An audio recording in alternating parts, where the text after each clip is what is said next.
jsi věděl, že půjdeš do hotelu, takže ses neumil, jo? Jasně. Takže to jsi pěkný prasel, ne? A kradu ručníky, pič. Tady vidíte povahu Martinovou, vole. Jsem jako už si těším na nový ručník, jo, proto. To je takový ten klasický Čecháček, který si vezme vlastní řízky, že jo, aby si nemuseli nic kupovat. Já mám batohu, vole. Fakt jo? Jo. No tak to je humus, jo. No Můžu a samozřejmě otočí to ne, jak se to jmenuje? ručníky, vole. Ne A ručníky. taky hotelový mejdlíčka. Jo, mejdlíčko, teď jsem to chtěl říct mejdlíčko, ano. Takže bude takový A chci na mejdlíčkový každý krám. den aspoň 2 mejdlíčka, vole. A jedno, aby si měl na prdelku, jedno, takže ji má opravdu zapařenou, ne? A dokonce říkal, že Si budu muset namazat prdel svou vínou. a že si prej jak to bylo, že si honíš nebo co, a pak si k tomu čucháš, nebo to? Prej nějaká kdysi ho přítelkyně to dělala a potom po té době se rozhodl, že bude na pány.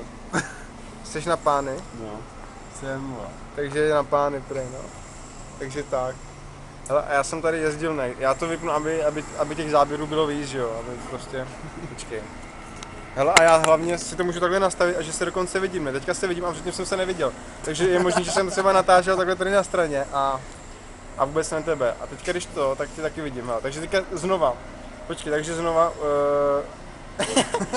uděláme ten rozhovor, který jsme udělali předtím, jo, takže.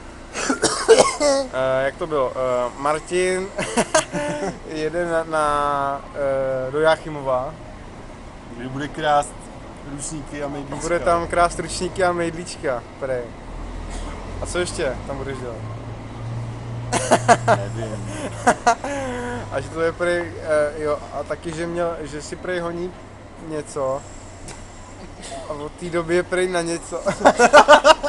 To je teda něco. To je teda věc. Ale už je tady poschodák, kurva, Víš, co to je mě fakt. to ujelo, vole. Takže bude dneska spát pod mostem, To ne? jsou průserý. Hele, normálně, počká, to stopnu. A pak to zapnu znova.